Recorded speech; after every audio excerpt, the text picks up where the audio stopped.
Bonjour à tous, vous écoutez Frat Pack, un podcast très gaulerie, ça c'est lui qui le dit, présenté par Zama.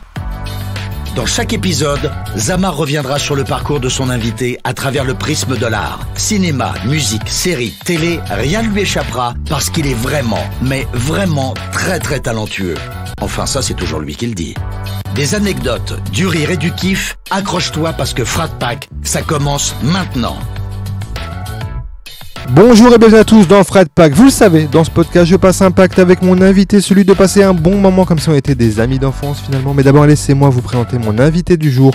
Acteur, réalisateur, photographe, c'est un homme multitalent que je reçois aujourd'hui. Il a fait ses armes au travers différents courts-métrages et autres créations de contenu sur Internet. Il a immortalisé des moments de vie au travers ses différents voyages. Il est aussi passionné que passionnant. C'est monsieur Raphaël Lio. Comment tu vas, Raphaël ? Très bien, merci. Je suis très content de te recevoir. Ça fait plaisir. On en parlait un petit peu là avant l'enregistrement. Effectivement, tu as fait plein de choses dans ta vie. Tu as voyagé, tu as fait beaucoup de choses. Donc il y a de quoi raconter dans ce podcast normalement. Tu sais, ici on commence toujours par la musique. Ouais. Avec cette première question, qu'est-ce qu'on écoutait chez toi quand tu étais petit ? Alors écoute, j'ai eu la chance d'avoir une très bonne éducation musicale dans ma famille, de par mon père, ma mère, et tu sais, les oncles et les tantes, tout ça. Et donc en fait, on écoutait de la funk déjà, beaucoup de funk. Oui, parce que tu viens de Lyon, on le précise. Déjà, ouais. Mon père nous a vraiment initiés à la funk avec mon frère et ma petite sœur. Et, Ok. donc beaucoup de funk, mais aussi Michael Jackson, Phil Collins, Genesis, Pink Floyd, Sade, Ok, tu sais, ouais. beaucoup de soul aussi. Et mon père écoutait Frank Sinatra, Bob Marley, beaucoup de funk, je le répète, mais vraiment c'était principalement... Et puis après, moi, je suis allé vers d'autres styles de musique, tu vois, de par mon frère aussi, qui m'a fait découvrir Nirvana, tu vois, Ok. quand j'étais jeune. J'ai Ouais. adoré, je suis toujours un immense fan Nirvana. Et puis, ouais, après le hip-hop aussi, beaucoup de rap US principalement. Ouais. Je Ok. vais un peu te briser le cœur, mais Non, pas du tout rap français. Bah quoi. ouais, non mais... Donc ouais, tu vois, je me suis fait une bonne culture hip-hop avec des amis qui étaient déjà à fond là-dedans. Donc ouais, beaucoup de Nas, Common, Ouais. Jay-Z, Mos Def, Talib Kweli, tout ça, Pharoah Monch, Des grands Slum noms. Village, Ouais. tous ces mecs-là. Et maintenant, j'écoute énormément de choses différentes, tu vois. Je peux vraiment écouter électro, pop, rock, folk, beaucoup de compositeurs de cinéma aussi. Ok. Tu vois, bon, je vais pas tous les nommer, mais tu vois les principaux, Hans Zimmer, Ouais. John Williams, Thomas Newman, tout ça, j'écoute vraiment énormément de choses différentes, tu vois. Bah en fait, c'est un peu le reflet, j'ai l'impression, de ce que tu écoutais quand tu étais petit. Tu as écouté beaucoup de grandes musiques de différents genres. Ouais. Et ça t'a un peu construit. Et finalement, aujourd'hui, tu écoutes un peu aussi de tout. Tu es curieux Ouais, de tout, c'est quoi. ça, je suis hyper curieux. Musique classique Ouais. aussi, tu vois, je peux écouter du Chopin comme trop bien. Nirvana encore, ou enfin bref, j'aime bien m'ouvrir et même à d'autres cultures, tu sais, de la musique brésilienne, de la musique japonaise, Carrément. Jackie Chan aussi. Ouais, c'est vrai qu'il faut beaucoup de... énormément- Ouais, carrément. Ouais, avec C'est mon vrai. frère, on est fan et du coup, la musique de Jackie Chan, j'ai vraiment grandi avec, tu vois. Ça, c'est trop bien. Ça fait rire les gens un peu parce qu'ils Oui, ne c'est- savent pas. C'est vrai que c'est Qui très peu chante, connu. mais, ouais, c'est vrai. Mais c'est trop bien. J'avoue qu'on me l'a jamais sorti. Ouais, Mais mais c'est vrai. pour ça que c'est ça qui est charmé. Donc, Et est-ce que voilà. tu te souviens d'une claque que tu as prise un peu à l'adolescence ? Un truc que tu as découvert, tu vois. Ouais, bien sûr, Michael Jackson. Michael Jackson. Bien ouais. sûr. Bah ouais. Et toujours, tu sais, je suis pas redescendu, moi, de C'est Michael vrai Jackson. Je suis toujours bluffé par cet artiste. C'est incroyable ce qu'il a fait. Il m'arrive encore d'écouter et de me dire, waouh, putain, c'est incroyable. C'est très fort. Enfin, tu vois. C'est à vie, quoi. Ouais, vraiment, je continue d'être en admiration. Ouais. Ouais. Bah, en fait, c'est là que tu vois les grands. Parce que des fois, je me dis, est-ce qu'on écoute un truc et on kiffe toujours autant parce que c'est la nostalgie du moment où on l'a découvert d'une époque ? Mm. Mais en fait, au final, quand tu vois que les nouvelles générations découvrent et se prennent la même claque, tu te dis non, en fait, c'est juste que Ouais, bien c'est sûr. trop fort, quoi, que c'est intemporel, quoi. Ouais, complètement, ouais. Est-ce que ça t'arrive de travailler en musique ? Oui, bien sûr. Ouais. Mais je fais tout en musique, je t'avoue, je suis un immense consommateur de musique. Je fais tout en musique. À part si, tu sais, la musique va un peu me déconcentrer. Et alors, à ce moment-là, bah écoute, soit je vais écouter de la musique instrumentale, tu sais, Ouais. pour ne pas être perturbé par les paroles, tout ça. Sinon, Non, ouais, tout en musique, ouais. La lecture, le sport, tout, enfin vraiment, ouais. T'as des playlists en fonction de ce que tu fais, peut-être du mood, du moment ou quoi? Ou ça va, ou ça, c'est en aléatoire pareil, Non, c'est un peu de tout. aléatoire, ouais, Ouais. vraiment. Tu sais, moi, je peux vraiment faire du sport de manière intense, avec de la musique très calme, avec du Ok, jazz. d'accord. Si tu veux, la musique ne va pas me donner un mood. Tu vois, je dissocie en fait. Je peux vraiment faire, voilà. Tu peux faire un truc hardcore avec une musique super Ouais, calme bien et vice sûr, versa, ouais. quoi. Je peux, ouais, complètement, Ok. ouais. C'est trop bien. sûr. Là, t'es un vrai amoureux de la musique, quoi. Ouais. C'est juste le kiff de la musique Exactement. qui Voilà. influe pas sur forcément ton activité du Ouais, moment, quoi. la et tout. musique m'accompagne. Ouais. Elle ne me, tu vois, elle ne me motive pas, ou tu vois ce que je veux dire.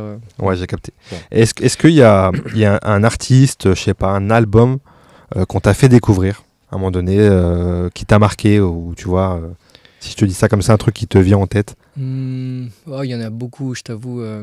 Là, j'ai beaucoup de noms qui me viennent en tête, mais je dirais, ouais, l'album Internal Affairs de Pharoah Monch. Ah, ok. Il m'a complètement bouleversé, cet album.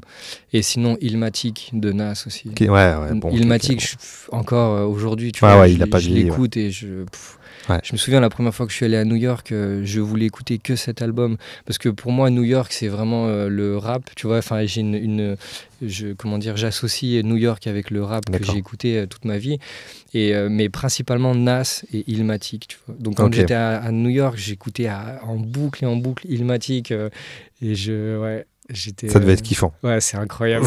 ça devait être fou en vrai. Ouais. Et t'écoutes encore du rap US aujourd'hui ou pas? Ouais, bien sûr. Ouais, tu t'écoutes encore ce qui se fait aujourd'hui, ouais. Ouais. Toujours aussi bien, ou un peu? Non, ça, tu je te reconnais t'avoue, un je peu suis moins? un peu un vieux con du rap, moi. J'ai du mal un peu avec ce qui se fait aujourd'hui. Il y a des mecs que j'ai beaucoup aimés, comme A$AP Rocky, tu sais, quand il est sorti un peu, j'étais là genre, ouais, c'est incroyable.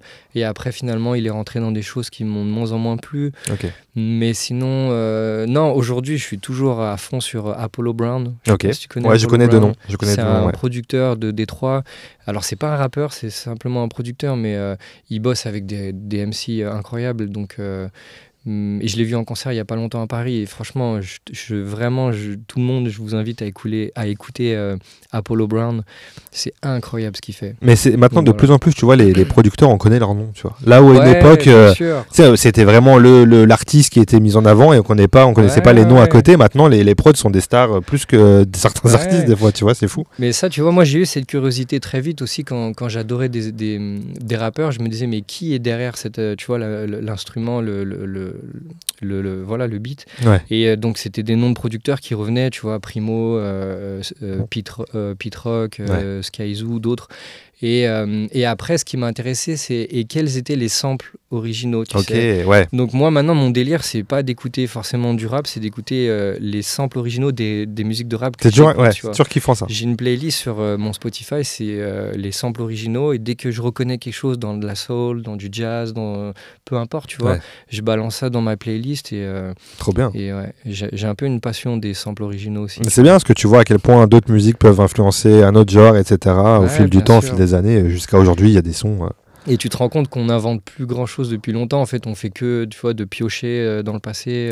Et c'est beau aussi. Il y a quelque chose d'intéressant là-dedans. Tu vois, tout est cyclique, tu sais. On regarde un peu derrière nous en se disant, tiens, qu'est-ce qui se faisait avant? Comment on peut le remettre au goût du jour? Et je trouve que c'est bien. Ouais. On l'a vu même dans... t'es pas trop rap français, mais je veux dire, même là, en France, on l'a vu dans le rap français où beaucoup de nos rappeurs ont pris des sons à l'ancienne, même des sons de variétés françaises ou des sons de Baby Girl et tout, tu vois, ce genre de truc qui a pété, et que les jeunes pensent que, comme nous à l'époque, si on fait pas le travail de recherche, on croit que c'est un nouveau son, alors qu'en fait, ça existe depuis des décennies, quoi. Ouais, complètement.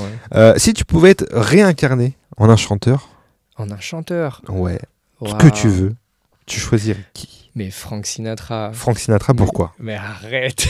Pourquoi? La question se pose pas. Mais quelle vie incroyable il a eu, cet homme. Non, mais je suis un peu fasciné par ce mec, par cette époque aussi, tu vois, les années 40, 50, 60.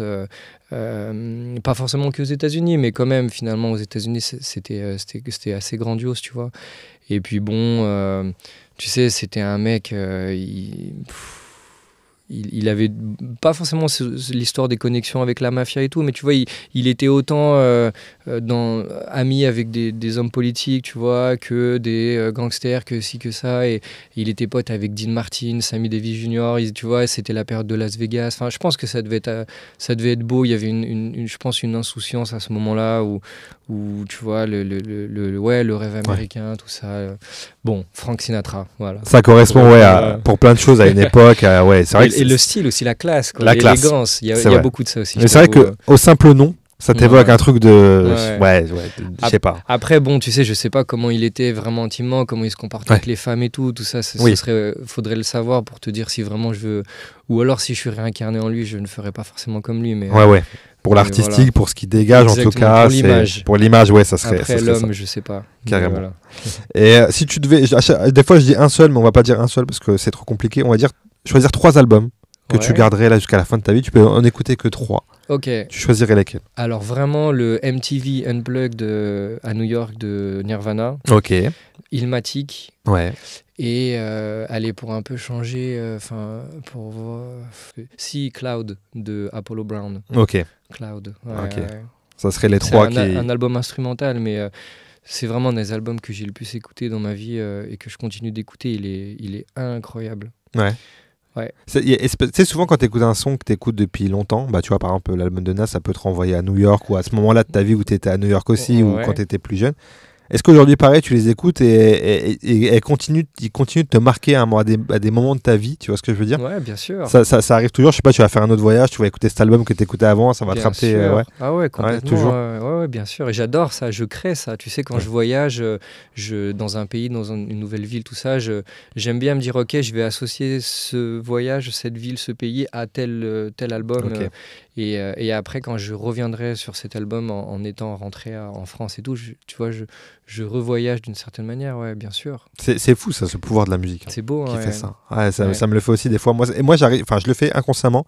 Peut-être à un moment où je vais être en voyage, il y a un album qui va sortir que je vais beaucoup écouter, un son que je vais écouter en boucle. Quand je vais le réécouter 5-6 ans après, je vais retrouver un moment, c'est le pouvoir de la musique, c'est incroyable. C'est beau. Est-ce que tu vas beaucoup à des concerts, toi? Alors écoute, avant oui, mais de moins en moins. Mais il m'est arrivé de faire beaucoup de concerts. Ouais. Il y a un concert là, qui t'a marqué, qui te vient en tête? Ennio Morricone, le compositeur. Ouais. Et je l'ai vu 2 fois d'ailleurs. Et je t'avoue que la première fois que je l'ai vu, ça a été Mec, j'ai pleuré beaucoup toutes d'émotions les larmes de mon corps, quoi. Non, c'était incroyable. C'était d'une beauté, c'était d'une puissance. Et puis bon, j'avais énormément écouté toutes ces musiques avant. Donc, tu sais, être devant lui qui dirige et toutes ces personnes, tout l'orchestre, les chants et tout, et ça a été très très très fort, vraiment. Ça a l'air. Morricone, ça a l'air d'être fou. C'est toujours une expérience, parce qu'il s'est un peu perdu parce que Covid et compagnie. Mais j'ai l'impression que ça revient de plus en plus. Les gens recommencent à sortir, il y a beaucoup de festivals qui se créent, etc. Ouais, c'est cool. C'est trop bien. C'est trop bien. C'est toujours une expérience comme d'aller voir un film au cinéma plutôt que de le voir à la maison. C'est toujours un truc différent, en moindre mesure, tu vois, mais c'est kiffant d'aller voir des concerts. Il y a un concert que tu aurais aimé voir, ou un artiste que tu aurais aimé voir sur scène? Ouais, bien sûr. Écoute, Gil Scott-Heron, est-ce que tu connais Gil Scott-Heron? Non, je connais pas. Je pense que tu dois connaître beaucoup de ses musiques, parce que je sais qu'il était passé à Paris avant de mourir, et j'étais là et je l'avais pas vu et je m'en suis voulu, mais bon, ça commence à dater déjà. Gil Scott-Heron, et sinon... récemment, j'ai vu que Joe Hisaishi était passé à Paris et j'ai loupé ça, je m'en suis voulu. Ça te fait un petit truc quand tu dis purée, je peux pas être là à ce moment-là et tout. Ça, Mais sinon, je t'avoue que j'ai vu beaucoup, tu vois, d'artistes que j'adore. Nas, je l'ai vu, Mos Def, j'ai vu Jay-Z, Ice Cube. J'ai vu vraiment des énormes trucs. Donc non, j'aurais pas trop de... T'as pas trop de regrets non plus? Non, ça va. Est-ce que t'as déjà rencontré, au détour de je sais pas quoi, d'un événement, d'une rue, un de ces artistes-là? Ça t'est arrivé? Musical, on reste musical. Musical, ouais. Parce que moi, j'ai le film NWA, tu te rappelles quand ils ont fait l'adaptation, il y avait une avant-première dans un cinéma à Paris, je sais plus où. Et il y avait Ice Cube qui était là avec son fils. Génial. Il y avait une soirée, c'était même pas en soirée, mais il y avait Cut Killer et tout qui faisait un truc. Et moi, j'étais dans le truc, et dehors, il y a Ice Cube qui passe comme ça, vite fait, il fait des photos. Et là, je tape mon selfie avec Ice Cube, et là, je dis, putain, là, En fait, t'as une légende. Ouais. Là, vraiment à côté de toi, c'est fou, tu vois. Alors si j'en ai une de légende que j'ai rencontrée et j'étais très heureux, c'est Oxmo Puccino. Ah oui, Quand bah même, oui. tu vois. Ah oui, Malgré oui. le fait que j'ai pas écouté du rap français, Ouais. c'est pas trop mon truc, Ouais, mais ouais. Tonton Ox, quoi, tu Bien vois. sûr. Et Grand j'adore, monsieur. et je l'ai rencontré dans une soirée d'un anniversaire d'un pote et tout, et c'était fort pour Ah moi. oui, oui, C'était- Il m'a beaucoup accompagné. C'est un grand monsieur de la musique qui apporte énormément de choses. Donc, ouais, dans tous les vraiment, cas. ouais. Ok, ça marche. Revenons un peu au petit Raph rapidement. À l'époque école, Ok. quel genre t'étais toi au collège? Quel genre d'élève t'étais?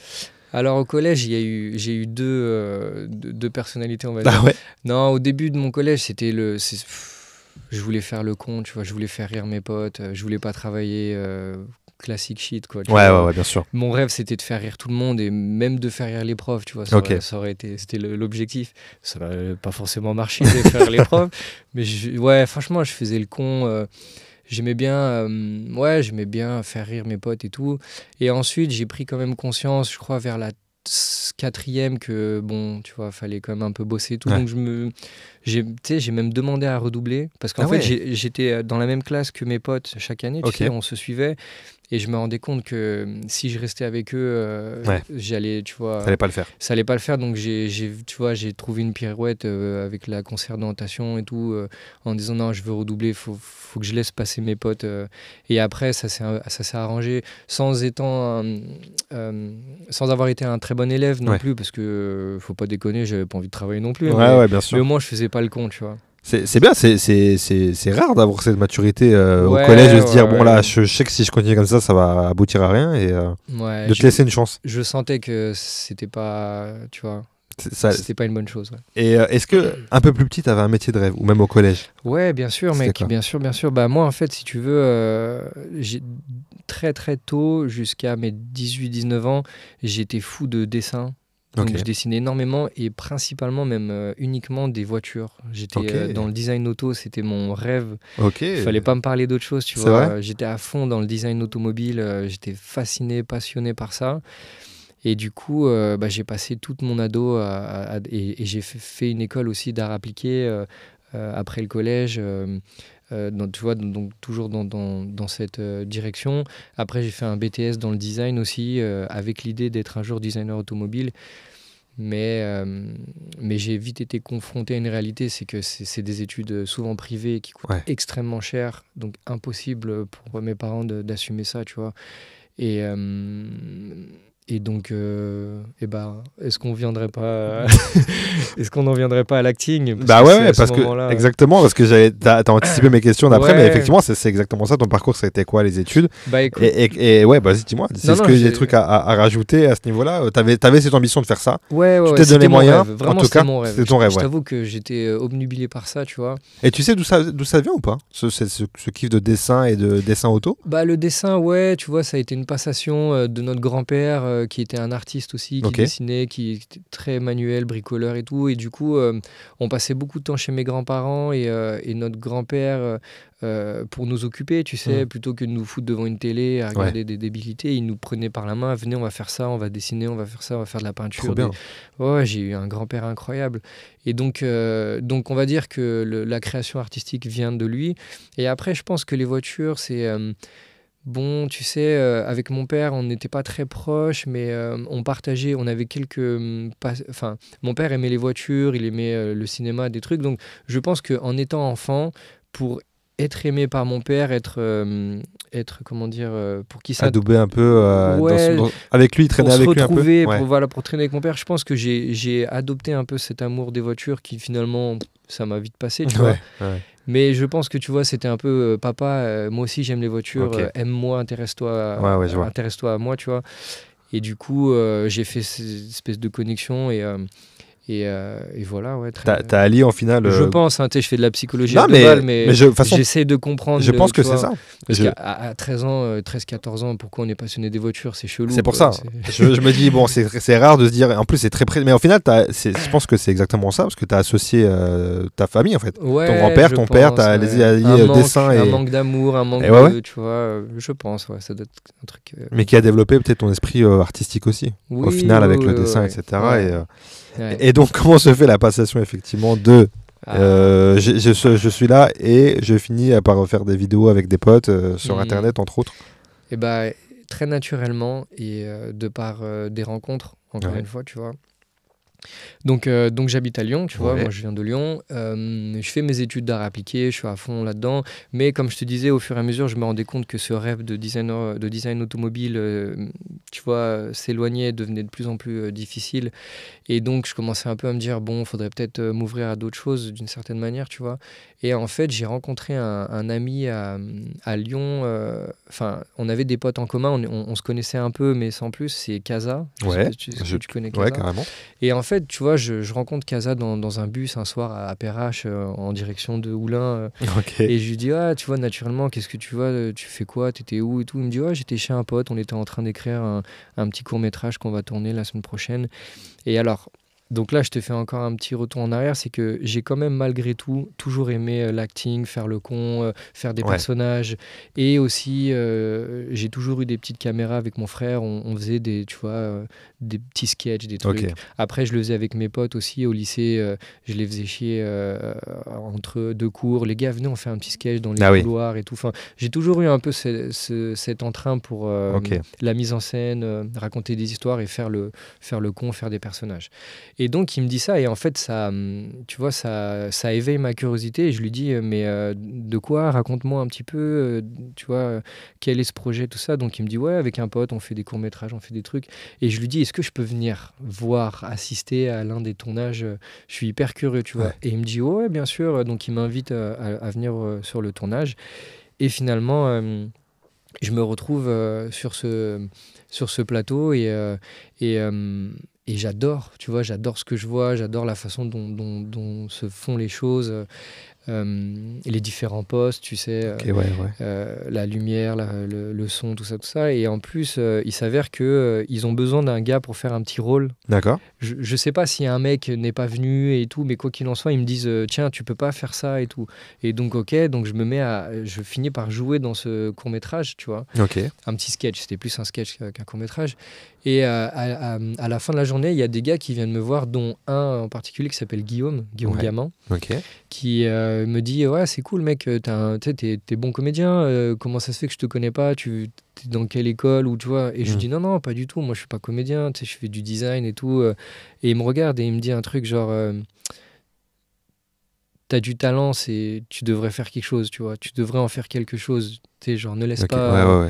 Et ça a réveillé encore quelque chose en moi, c'est de me dire, ok, en fait, c'est possible. Cette voie-là est possible, puisque ces mecs le font. J'avais besoin de voir des gens impliqués là-dedans pour me dire, ok, c'est possible, tu vois. Je connaissais personne qui évoluait dans ce domaine, donc c'était très loin, tu vois. Et grâce à Casa et Guillaume, grâce, mec. Grâce ou à cause, mais grâce plutôt, j'ai arrêté mes études de design. J'étais dans une école de ouf, mec, tu vois, hyper prisée. J'étais entré sur concours et tout. Tu vois, donc il y avait un vrai taf qui était... C'était assez... mais j'ai très naturellement arrêté mes études et j'ai suivi ces deux vagabonds-là, avec qui on est très, très amis encore et avec qui on a fait beaucoup de choses. Et donc, écoute, à l'âge de 20 ans, 19-20 ans, je crois... on monte une pièce de théâtre. Excuse-moi. Je t'en prie. On monte une pièce de théâtre. Pendant plus d'1 an, on écrit. Tous les jours, on se voit, on écrit. Et Guillaume connaissait Joël Sevilla, qui est une metteur en scène, actrice qui habite sur Lyon et qui a une école d'acting à Lyon d'ailleurs. Peut-être que tu connais l'Acting Studio. Non, je connais pas. Donc en fait, elle enseigne l'acting, la mise en scène, tout ça. Et Guillaume avait suivi son enseignement. Donc il nous présente en lui disant, on a un projet qu'on aimerait défendre, une pièce de théâtre, tout ça. Et est-ce que tu peux jeter un coup d'œil, tu vois, pour nous donner... Et en fait, elle adore notre projet, elle nous adore et nous, on l'adore. On s'est très rapidement liés d'amitié avec cette grande dame. Elle est incroyable, Joël. Et en fait, elle nous a aidés sur la mise en scène. Elle a pris de son temps tous les soirs après les cours qu'elle donnait. Elle nous recevait dans son école pour répéter, mettre en scène, écrire, modifier. Et donc, on a bossé. Et ensuite, on a joué notre spectacle sur Lyon et un peu à Paris aussi. On faisait des allers-retours pendant près de 2 ans.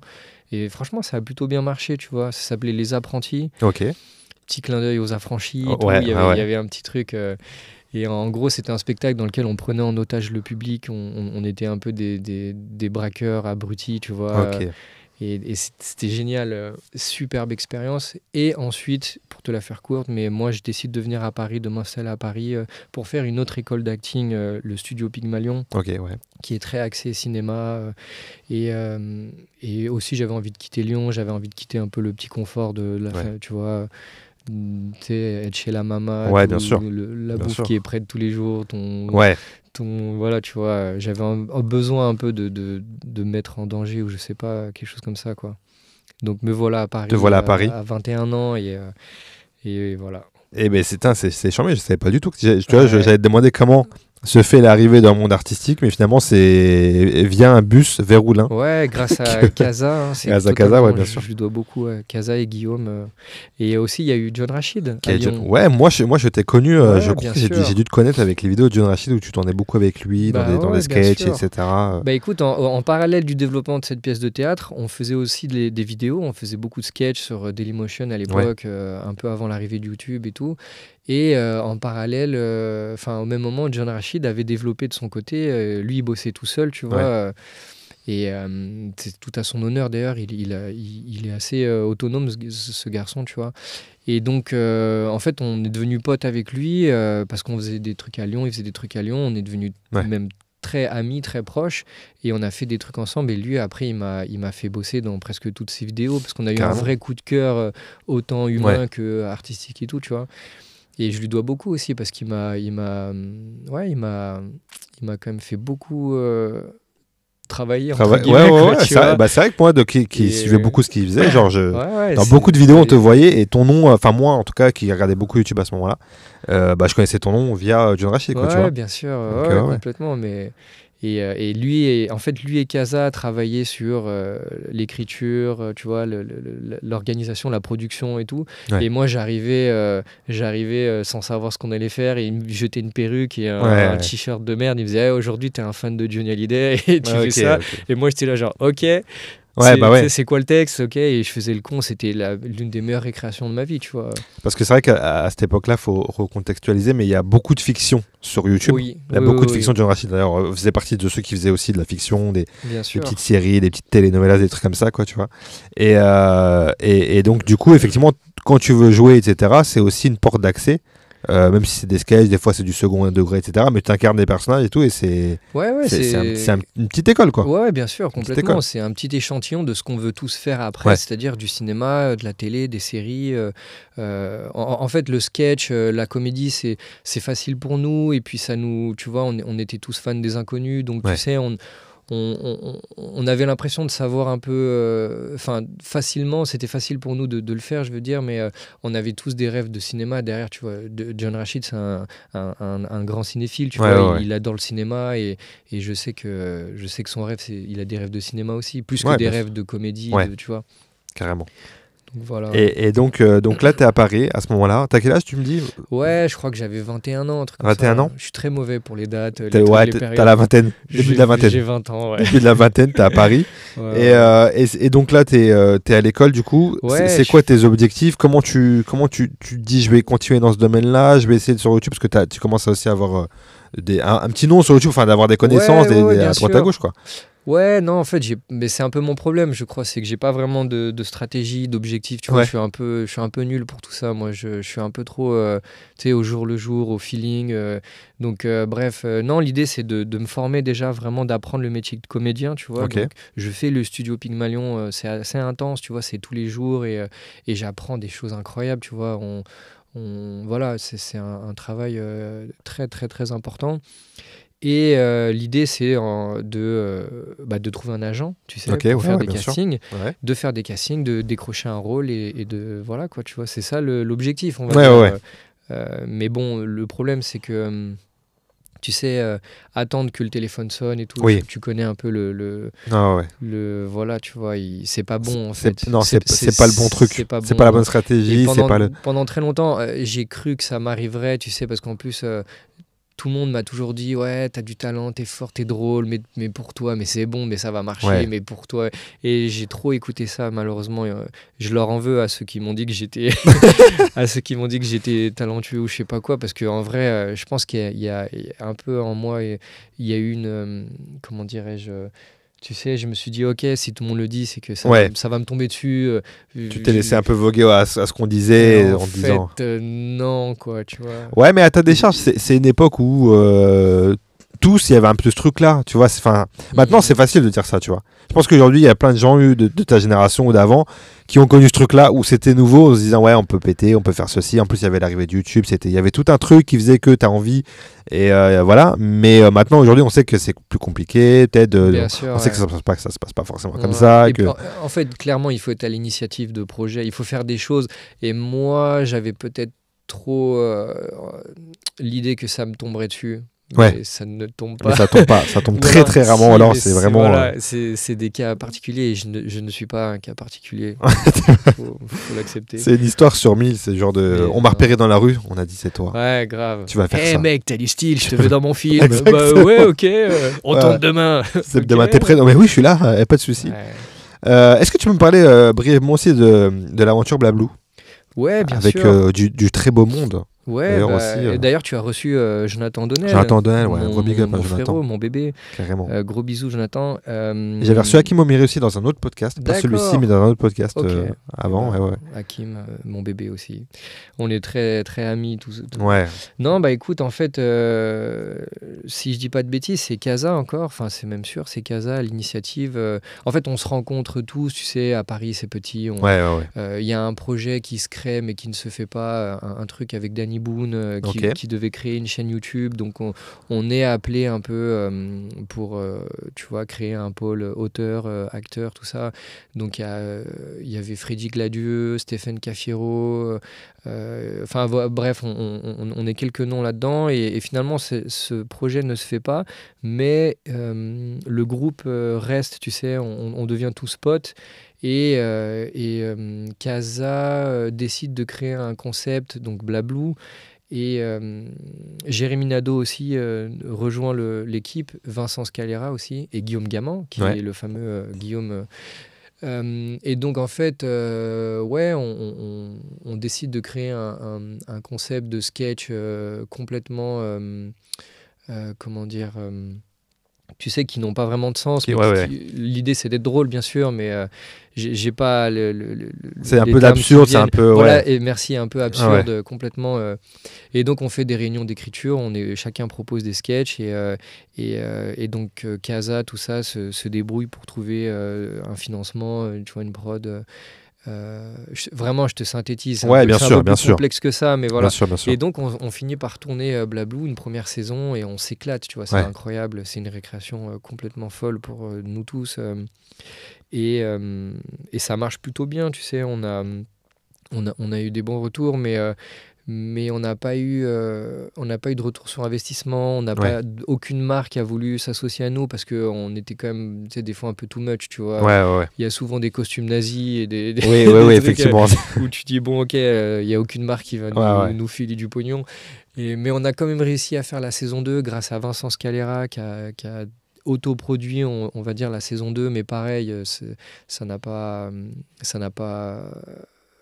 été un investissement, un retour. Il n'y a pas eu de retour, Il n'y a pas eu de retour, Mais en tout cas, ça a été incroyable. C'est une superbe aventure, Tu continues au final ce que tu faisais à Lyon, de jouer avec des potes, de créer. Tu le fais ici avec encore d'autres potes, sûr, etc. Il y a toujours ce truc de création. Ça manque parce qu'il y a plus de fiction, tu sais, maintenant. J'allais te demander justement si tu regardes encore YouTube, si tu consommes encore YouTube, toi. Ouais, ça m'arrive de consommer YouTube, mais alors de la même manière que je l'ai toujours fait, c'est-à-dire moi j'aime bien les chaînes un peu de vulgarisation scientifique ou tu vois des storytelling. Je t'avoue que ou alors en fait si tu regardes mon historique YouTube, c'est soit tu sais des mecs comme Dr Nozman ou Tales from the Click. Ou les caméras cachées de François Lambrouille. D'accord, ok. Que je dois regarder tous les jours encore. Ou les inconnus. Enfin, tu vois, ça tourne un peu en rond, quoi, tu vois. Ok. Donc tu consommes ça plus que... en fait, tu consommes plus des trucs de... soit à l'ancienne, enfin humour à l'ancienne, enfin qu'on connaît déjà, mais moins ce qui se fait, on va dire les créateurs de contenu maintenant, c'est moins ton truc, pas quoi. Trop, non, pas parce que la fiction, effectivement, t'en parlais, j'en ai parlé avec plein de gens, etc. Qu'elle est plus présente. Après, ça se fait un peu de plus en plus sur les réseaux, sur Instagram notamment. J'ai reçu Esteban Via, j'ai reçu Camille Landru, etc. qui font, même Samuel Ladito, qui font beaucoup de fiction sur les réseaux sociaux. D'ailleurs, j'invite les gens à les découvrir s'ils ont pas. Ouais, ils font des petits. En fait, pareil, c'est un peu ton histoire dans le sens où ils font tout maison. C'est très bien. Ils font entre eux, tu vois, c'est un petit groupe de potes. Il y en a ils écrivent, il y en a un qui filme, après pour l'autre sketch, c'est lui qui filme pour l'autre, etc. Et c'est des mini-sketchs comme ça de la fiction sur 1 minute 30. Génial. Ça parle de date, de relations amicales, etc. Et puis c'est super bien fait, les mecs sont hyper talentueux. Bravo. Pareil, c'est le genre de mecs comme toi qui ont ton parcours de créer, réaliser, de faire les trucs par eux-mêmes, qui sont passionnés, etc. Et c'est des gars. Mais est-ce qu'ils le font aussi bien que moi? Et donc après, t'es à Paris. Non, je rigole. Big up à eux. Ouais, gros big up à tous ceux qui entreprennent et comme tu le disais, qui font, qui se donnent les moyens d'un moment donné peut-être se faire découvrir, d'exprimer son travail. En plus avec les réseaux maintenant, on a de quoi le faire. C'est très simple. Donc avec YouTube ou quoi, donc c'est charmé.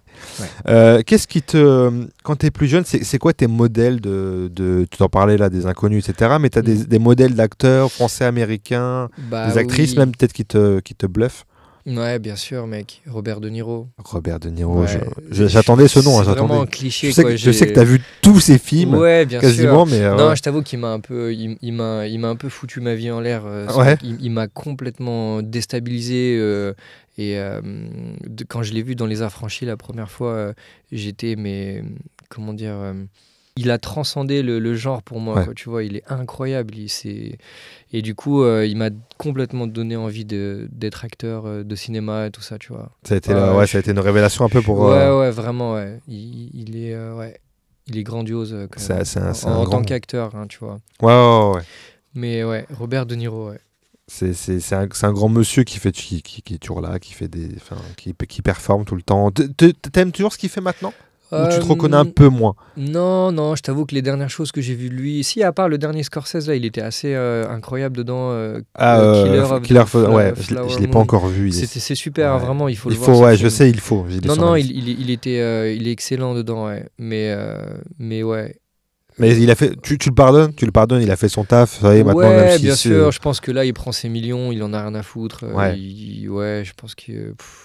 Je sais pas s'il a autant l'amour de l'acting qu'il l'a eu avant et tout, s'il est autant impliqué dans ses rôles et tout, mais en fait, c'est pas grave, mec. Tu laisses une legacy derrière toi. Donc, vas-y, fais tes films à la con, paye tes impôts et tes trucs. Fais des gosses à 70 ans et puis tout ira bien.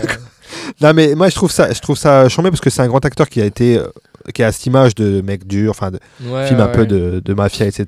Mais à côté de ça, voilà, quand tu le vois dans la série des Mon beau-père et moi, etc. Ouais, moi j'adore ce film. Il est toujours aussi crédible. Enfin, il est tout aussi crédible dans ce rôle-là de beau-père dur, etc. Ou même marrant. Tu sais, Voyage au bout de l'enfer. The Deer Hunter, il est hyper touchant dedans. Ouais, c'est vrai.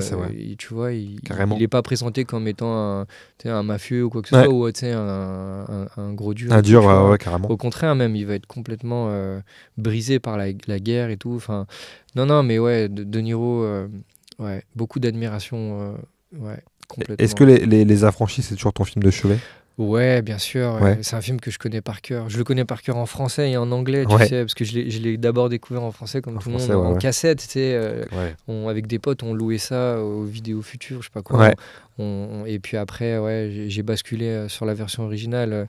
Mais je suis un immense fan.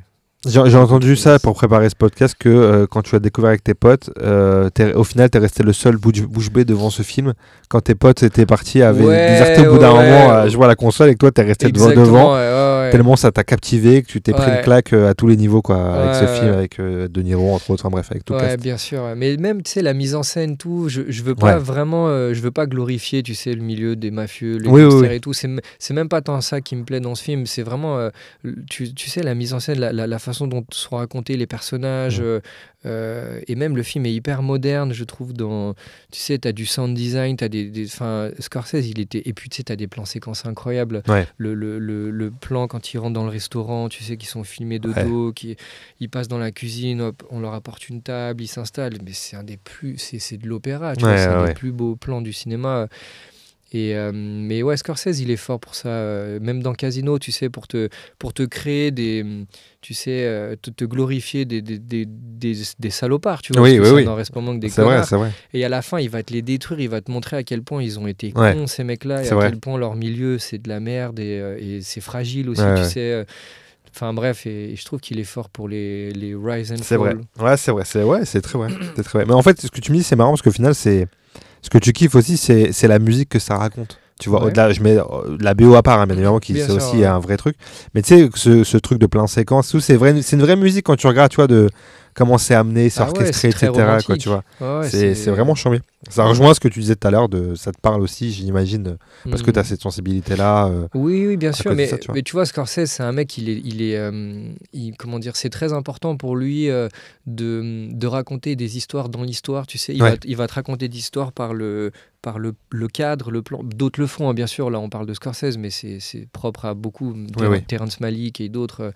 Mais tu sais, la caméra est vraiment raconte quelque chose, et des fois en décalage avec ce qui se dit dans la scène et tout. C'est vrai. Et je pense avoir été sensible sans le savoir, tu sais. Je me posais pas ces questions, j'avais pas d'analyse. Mais je sais que j'étais bluffé, j'étais émerveillé par le cinéma. Je me disais, mais pourquoi ça me touche autant? Et c'est en grandissant et en les écoutant aussi, tu vois. Je disais, ah d'accord, c'est pour ça que j'aime autant son cinéma, c'est parce que... tu vois. Ouais, il y a ça. Si tu devais me citer un acteur et une actrice, avec qui t'aimerais tourner? On met De Niro de côté, du coup. Ouais. Tu me citerais qui? Un acteur ou une actrice, Daniel Day-Lewis. Daniel Day-Lewis, bien sûr. Pour moi, c'est le plus grand, tu vois. Enfin, il est incroyable. Ouais, Daniel Day-Lewis, Matthew McConaughey aussi. Ça doit être incroyable de jouer avec ce type.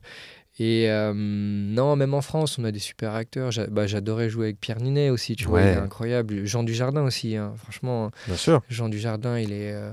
Jean-Claude Van Damme aussi. Jean-Claude Van Damme, j'adorais, mec. Tu l'as pas rencontré? Si. Tu l'as rencontré, hein. Ouais. Ça doit être incroyable de tourner avec lui. C'est vrai. Et non, il y en a beaucoup. Et des actrices aussi, bien sûr. Oui. Je veux pas citer que des acteurs, d'ailleurs. Il y a beaucoup d'actrices incroyables. Ah bah bien sûr.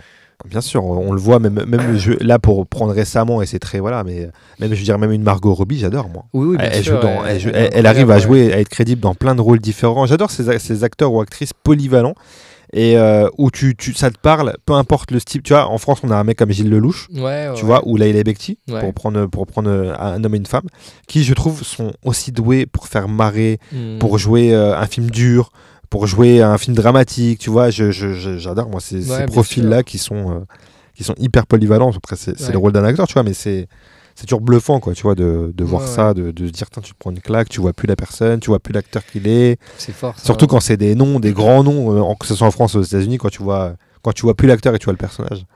C'est tout la magie du truc, quoi, tu vois. Brad Pitt aussi, il est fort pour ça. Brad Pitt, ouais, il est très fort pour ça.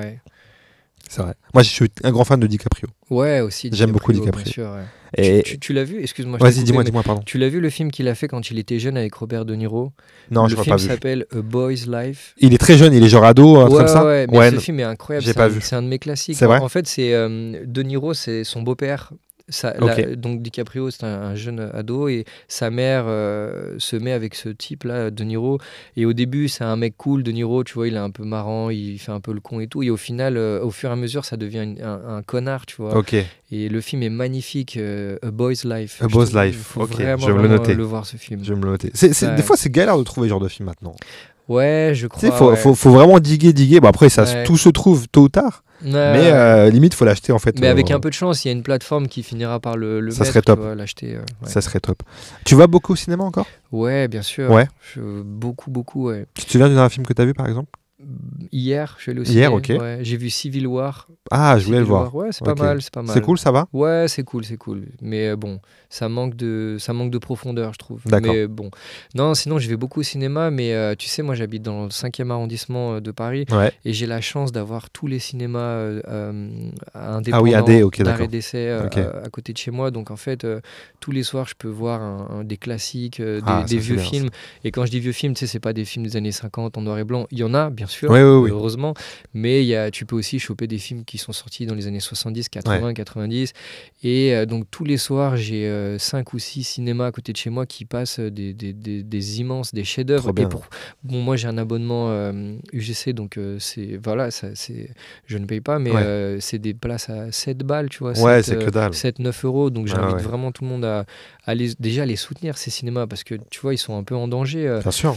Mais il y a aussi un truc d'intéressant avec ces cinémas, je finirai là-dessus, c'est que quand il y a un grand réal qui sort un film, Ouais. eux vont sortir tous ces classiques. Donc dès que Scorsese, par exemple, pour ne parler lui, mais il y en a d'autres, Wong Kar-wai, tout ça, bien sûr. John Woo, tout ça, dès que ces mecs-là sortent un film, et ben, tu peux revoir tous ces classiques dans les petites salles. C'est trop bien ça. Et chaque année, avec mon pote, on a une tradition, c'est qu'on va voir Heat, par exemple. Heat, il passe au cinéma à Paris, c'est pas incroyable. Ou C'est trop bien. Apocalypse Now, ou tu vois... Ouais. Et c'est des films, il faut aller dans des salles, voir ça en 35 mm projeté. Ouais. On a tous des films comme ça. Une petite liste de se dire, on aurait kiffé les voir au cinéma. Et c'est possible à Paris. Il faut juste, tu vois, surveiller. Il y a la Filmothèque du Quartier Latin, le Champeau, il y en a plein d'autres, le Christine, l'école... Enfin bref, il y en a plein. Il faut surveiller, mais bref. Non, c'est trop bien. Il faut aller... Ouais, et puis des fois, même quand tu vois, sans parler forcément de films un peu plus anciens, quand tu as des gros films qui sortent et qui effacent un peu, là, je vais prendre un exemple très concret. Moi à Lyon, je voulais voir La vie de ma mère. Je sais pas si tu l'as vu, ce film. C'est un film français avec William Legbill et Agnès Jaoui. C'est un pote qui l'a réalisé, ouais. Voilà. Et je voulais voir ce film et j'ai pas eu le temps de le voir dès qu'il est sorti. Les gros films ont fait qu'il a été pas énormément distribué et au final j'ai pu aller le voir dans une petite salle à Lyon, les cinémas Lumière à Lyon, etc. Pareil, j'ai dû payer 7,60 là-bas la place, tu vois, c'est que dalle. Téléo Comédia, non? Le mois il était à Lyon 3, je crois. D'accord. C'est Cinéma Lumière, je crois qu'ils en ont un à Bellecourt. Ils en ont genre 3 ou 4 dans Lyon, tu vois. Et voilà, et c'est charmé de me dire que il y avait quand même ce petit cinéma où je peux le voir, je paye pas cher et je peux le voir sur un grand écran, etc. En fait, faut pas oublier que le cinéma, c'est pas, tu vois, les blockbusters ou les gros films qui sortent. Le cinéma, ce cinéma existe aussi parce qu'il existe des petits films. Exactement, ouais. Et moi, je pense que c'est ce cinéma qu'il faut soutenir surtout, et les salles. Et puis même, moi, j'adore les salles de cinéma. Tu sais, c'est un peu... il y a un truc un peu, comment dire, c'est un peu un lieu sain pour moi, tu vois, une salle de cinéma. Et puis aussi, il y a cette notion où, tu sais, pendant 1h30, 2 heures, ton téléphone, tu peux pas l'utiliser, tu es focus sur l'œuvre que tu regardes, c'est important, tu vois. Parce qu'à la maison, on est devant nos écrans, tu as le téléphone, tu mets pause, Non, le cinéma, c'est un rendez-vous, tu vois, ça commence, ça se termine, et entre-temps... C'est vrai. Ça veut dire quelque chose, comme tu dis, c'est un voyage en vrai. En vrai, c'est un petit voyage, tu vois, tu t'installes, tu vas kiffer une œuvre, tu vas te plonger dans le truc. Bon, si t'aimes ou pas, tu peux avoir des déceptions comme tout voyage, tu vois. Non, mais c'est kiffant. C'est kiffant. Donc ça va, tu vas toujours au cinéma quand même. Tu prends le temps d'y aller. J'y vais 3-4 fois par semaine. C'est trop bien. Est-ce qu'il y a une claque que tu t'es prise là récemment? Il y a un film qui te vient en tête? J'en ai pris beaucoup des claques, c'est dur. Vraiment, Anatomie d'une chute, ça a été une claque pour moi. Putain, je l'ai toujours pas vu. J'ai MyCanal et tout, faut que je me le mate, je sais. Ça a été une énorme claque. Et sinon, avec 2 potes, on a revu Apocalypse Now. Je t'en ai parlé tout à l'heure, mais on a pris une claque. C'est vrai. C'est incroyable. Il est grandiose, ce film. Donc Apocalypse Now, et puis sinon, non, mais j'ai envie de t'en citer plein, mais vas-y, on va faire... Non, mais dis-moi-en quelques-uns, là, si t'en as, si t'en as en tête tout de suite, mais si t'en as pas, on passe... On passe à la question d'après. Passons à la question d'après. Et tu vois, je me demandais ça justement, toi qui regardes beaucoup, qui est très cinéphile aussi, qui regarde beaucoup de films, est-ce qu'il y a une époque de cinéma qui te marque plus qu'une autre? Ouais, quand même, je dirais le cinéma des années 80-90, quand même, tu vois. Qu'est-ce qui te marque dans cette époque-là particulièrement? Tu vois, c'est tout un débat, mais j'ai l'impression qu'à l'époque, le cinéma, c'était vraiment important pour ces mecs-là, tu vois, l'art, raconter des histoires, prendre le temps. Maintenant, le cinéma, sûrement à cette époque aussi, mais c'est vraiment une industrie, tu vois. Ouais. On est là pour faire du pognon, pour vendre du popcorn et des figurines, tu vois. Et je trouve qu'on met moins d'amour, il y a moins de passion dans le cinéma. Il y en a qui continuent de le faire, hein. Bien sûr, il y a encore des immenses réalisateurs, réalisatrices qui font de belles choses, mais à l'époque, je sais pas, j'ai l'impression qu'on prenait plus le temps, et j'en suis sûr même, tu vois. Les journées de tournage, tout ça, ça devait être un peu plus confortable, je pense. Ok. Donc, et puis même l'écriture aussi, on voulait vraiment raconter quelque chose. Enfin, je pense. Il y a une authenticité qui était peut-être plus mise en avant qu'aujourd'hui. Ouais, bien sûr. Ça peut être un peu même plus avant, superficiel. tu sais, il y a des films des années 30, années 40, 50. Il y a un cinéma incroyable derrière nous, tu vois. Ouais. C'est même le meilleur cinéma. Pour moi, je vais pas te mentir, je pense que les plus belles œuvres sont derrière nous. Que ce soit en musique ou en cinéma ou même en peinture. D'accord. En œuvre en général, tu veux dire. Ouais. Okay. Je suis un peu un vieux con là-dessus, mais je pense qu'on a tout dit. Et maintenant, on va le redire d'une autre manière. On va ajouter des choses modernes et tout. Mais c'est le reflet de la société, en fait. Enfin, les œuvres avancent avec la société qui fait qu'aujourd'hui... moi j'ai souvent ce débat, tu vois, mais effectivement les plateformes apportent un truc bien qui est du divertissement à la portée de tout le monde, là où des fois les gens n'avaient pas forcément les moyens de voir un gros film au cinéma et tout, mais à côté de ça, ça rapporte aussi le truc négatif de se dire des fois c'est du quantitatif au profit de la qualité, tu vois, quand je vois certaines films, séries, enfin tu peux pas, vu le flux de sorties hebdomadaires, tu peux pas avoir que de la qualité, c'est forcément pas possible. Bien sûr, parce que c'est plus la volonté en fait. Ouais, voilà, c'est plus la volonté, je pense, vraiment, clairement. Bon, c'est comme ça. Mais on reviendra à ça, je pense. Tout cyclique, tu sais, on en parle un peu, on parlait tout à l'heure. On pioche. Je pense qu'on aura encore des grands réalisateurs, des grands Billy Wilder, John Ford, qui vont d'une certaine manière réussir à faire leur cinéma. Terrence Malick, il est encore là, donc il nous apporte encore de belles choses. Mais il y en a plein d'autres. Là, je veux pas faire le vieux con à citer des réals qui sont morts depuis 200 ans, mais je suis quand même Non, il y en a. Dieu merci, de toute façon, tant que l'art existera, il y aura toujours des passionnés qui feront leur travail de la même façon, tu vois, ça c'est sûr. Ils arriveront à exister et à faire leurs œuvres. C'est sûr. D'où l'importance de soutenir le cinéma et pour que les petits films puissent aussi voir le jour. Bien sûr, de temps en temps, quoi.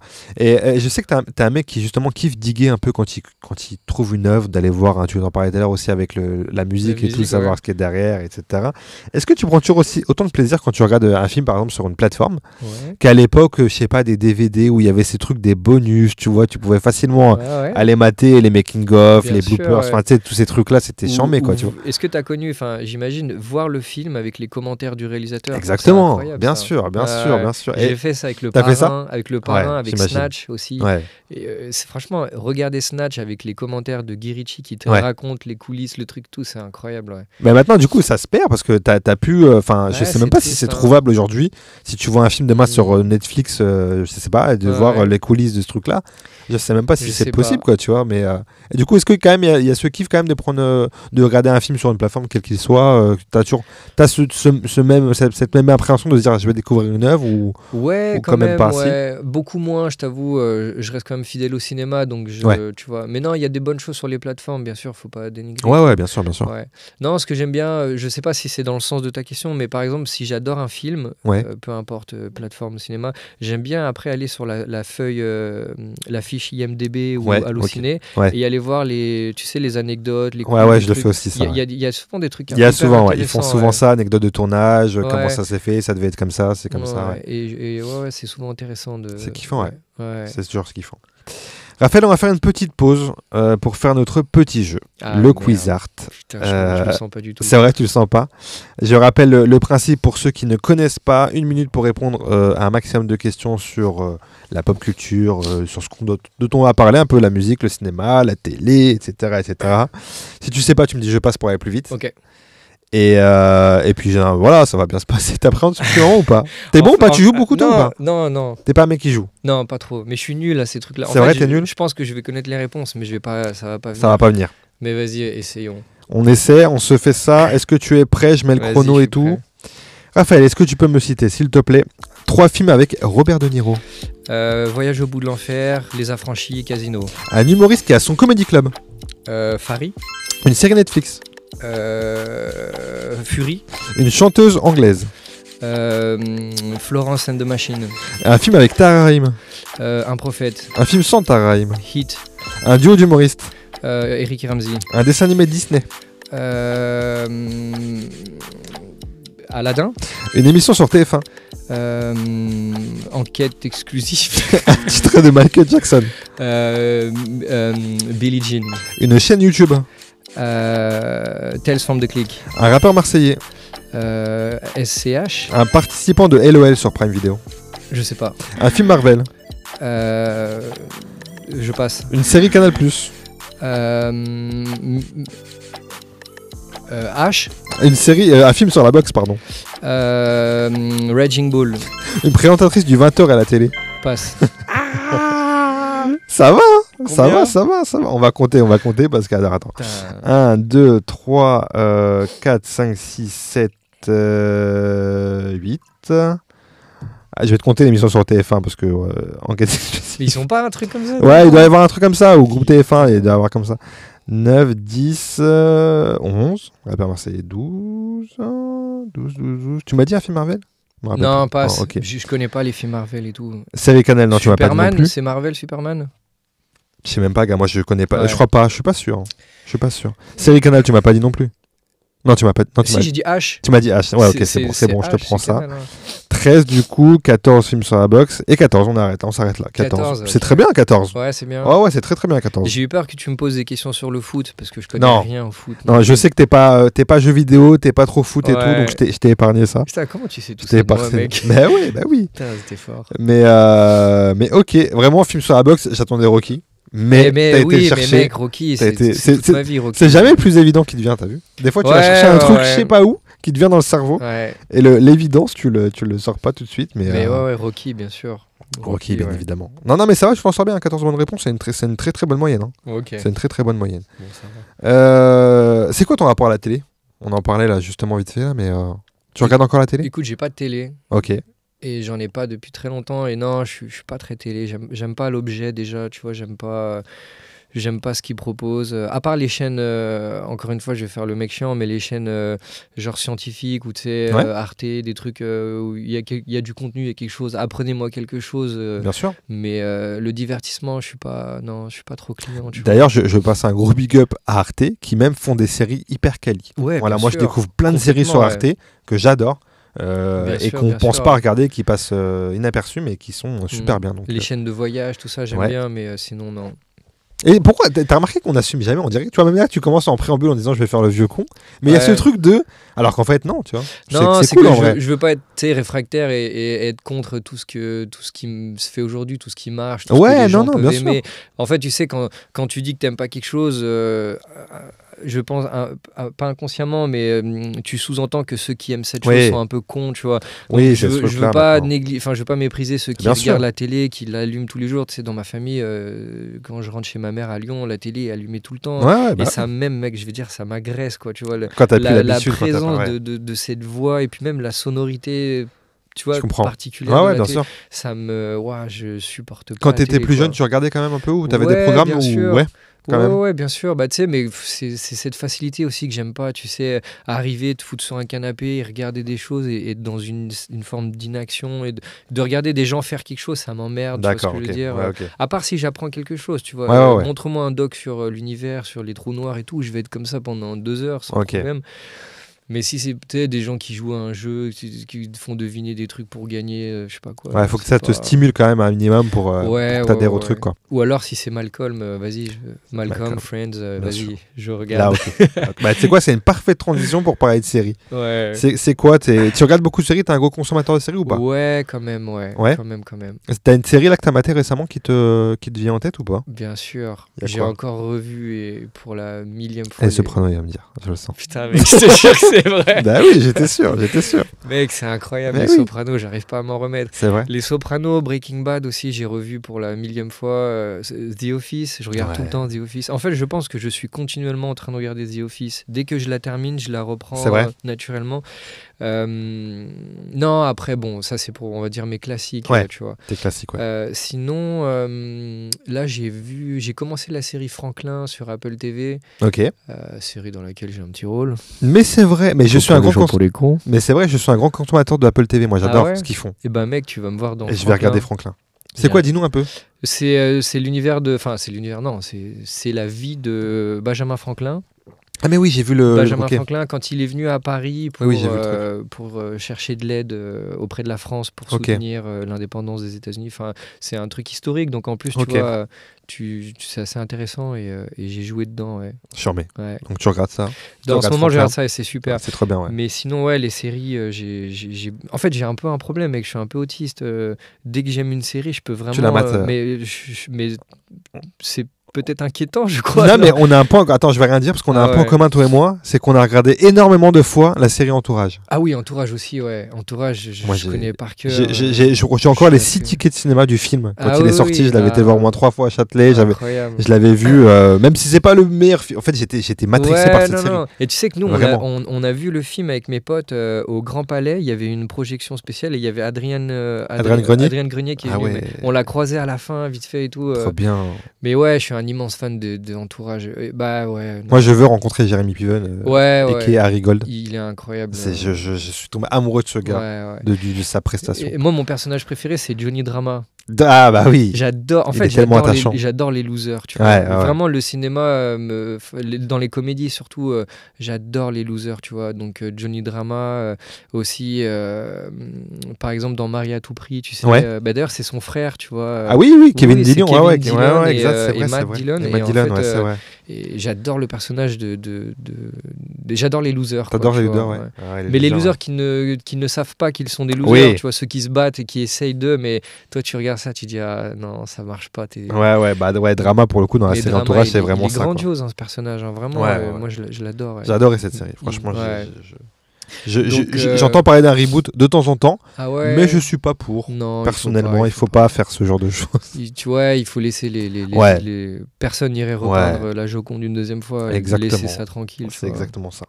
Donc ouais, t'as des petits, ouais, donc j'allais dire préféré, série préférée, mais Ouais. Soprano, Breaking Bad, ça fait partie de tes classiques, ce que tu nous disais. Friends aussi. Friends, ouais, Vraiment, j'ai on me le vraiment cite beaucoup, grandi avec Friends. Ouais. Friends m'a appris l'anglais, tu vois. Putain, mais moi aussi, gars. Ah ouais. Ouais, je te jure, Incroyable. j'ai jamais fait anglais à l'école, j'ai arrêté très tôt l'école, moi.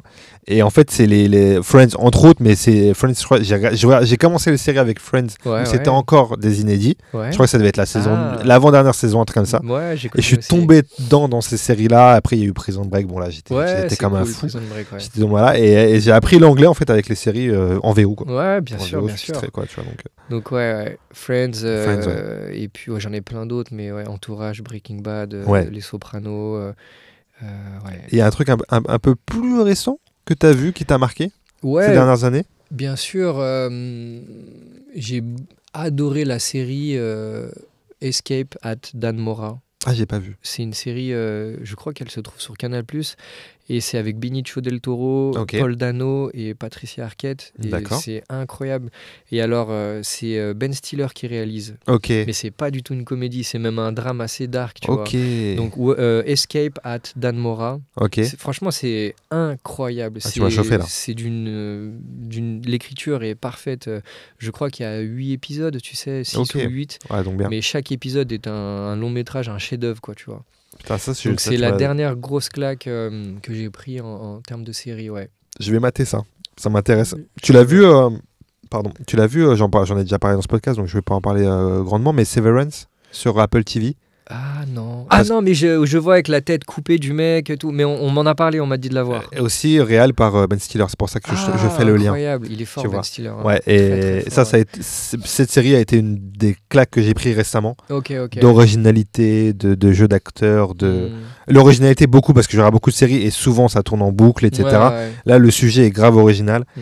et bref, j'invite les gens à découvrir cette série sur Apple Moi, il y a TV. une série que j'adore sur Netflix qui s'appelle Trailer Park Boys.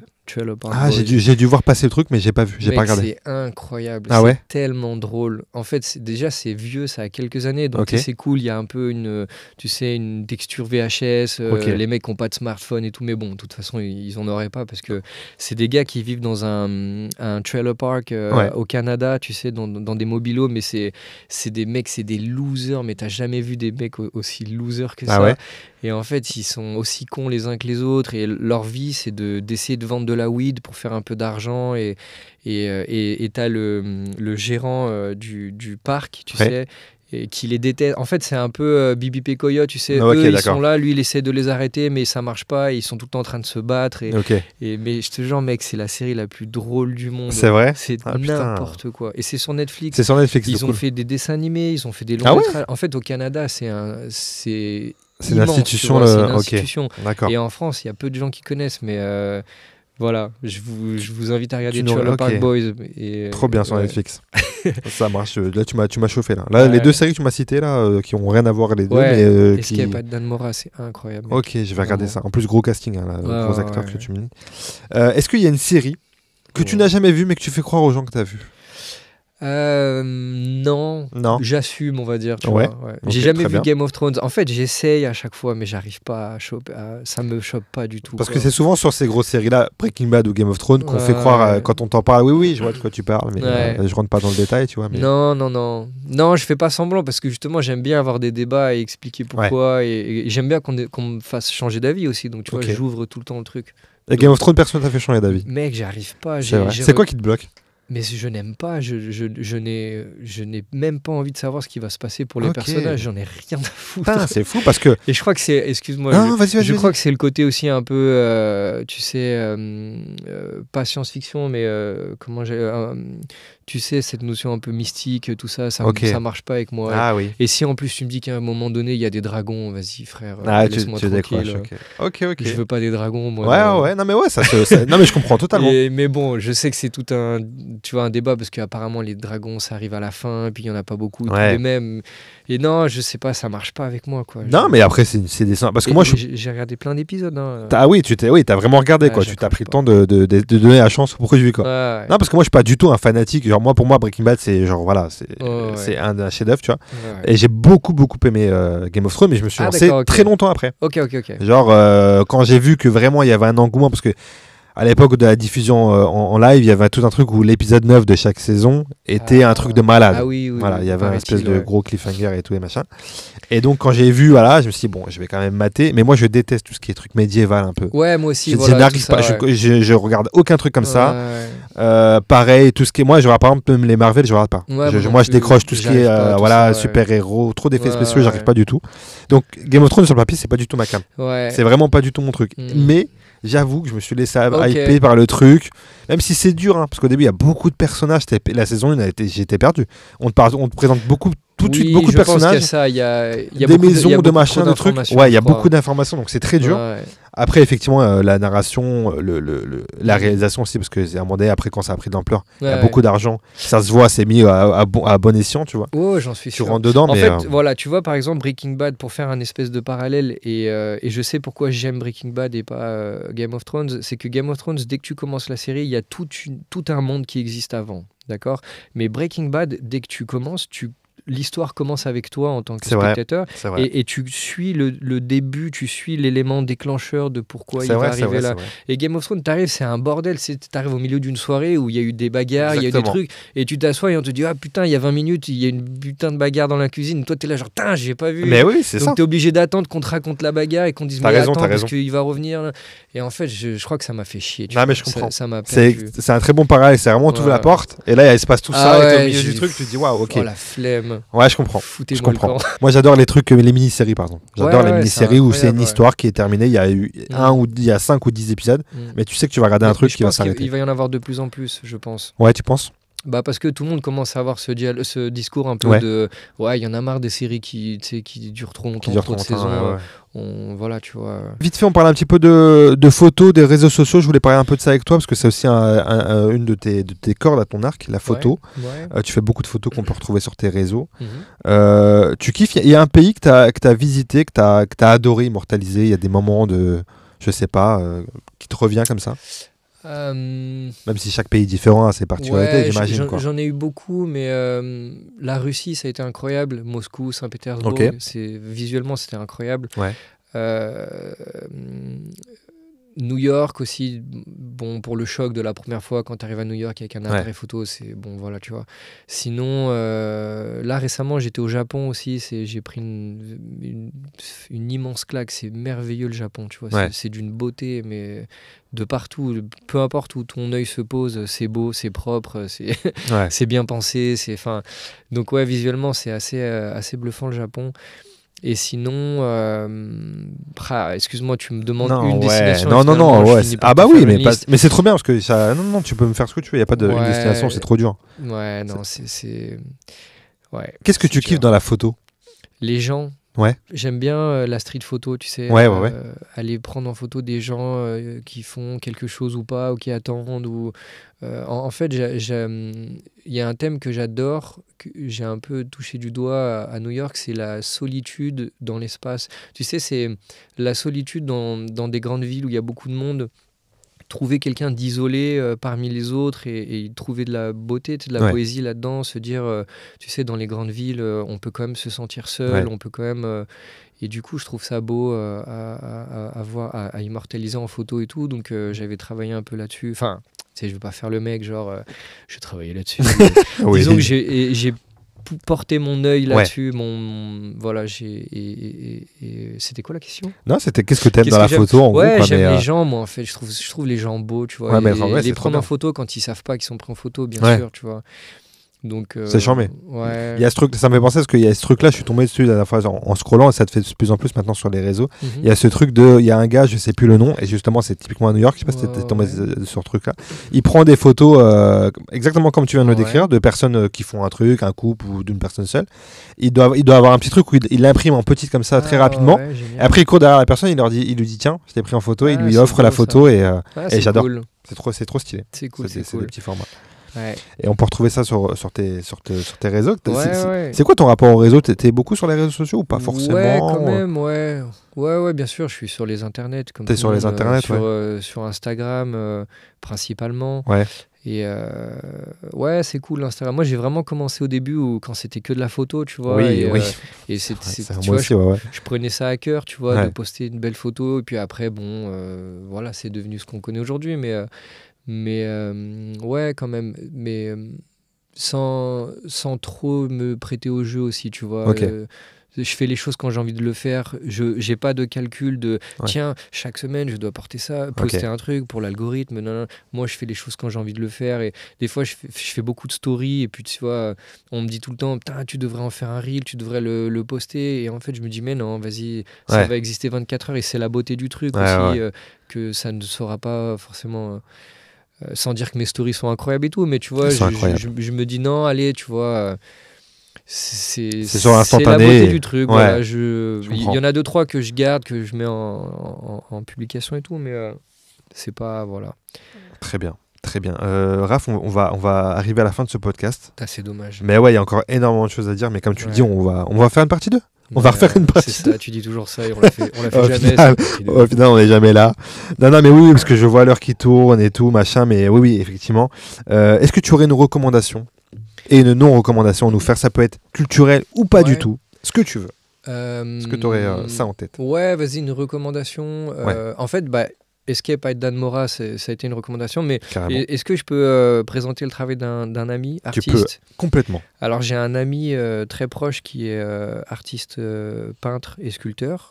Il s'appelle Johan Merien. Il est lyonnais d'ailleurs. Enfin, il habite à Lyon. Et il fait beaucoup d'expositions à Paris, à Lyon, et on peut retrouver son travail sur son Instagram ou sur son site. Donc il fait des grands formats en peinture, en sculpture, et donc Johan Merien. Je vous invite à surveiller son travail sur les réseaux, entre autres, pour voir où est-ce qu'il expose, etc. On peut retrouver ça sur les réseaux. Il est très très fort, vraiment. Charmé, j'adore. J'adore d'avoir ce genre de reco parce que moi je connais très peu et du coup j'adore quand on me recommande des trucs comme ça me permet de découvrir des artistes, des gens, etc. du travail. Tu auras peut-être la chance de le voir à Lyon. Carrément, en plus de ça. Ou quelque chose, Carrément. Est-ce que tu aurais une non-reco à nous faire? Pareil, un peu de... Ce que tu veux. Franchement, ça peut être n'importe quoi. Vraiment n'importe quoi. Bah écoute, en ayant beaucoup voyagé, tu vois, Mhm. l'autre jour j'ai fait la liste, truc un peu ringard, mais je l'ai quand même fait.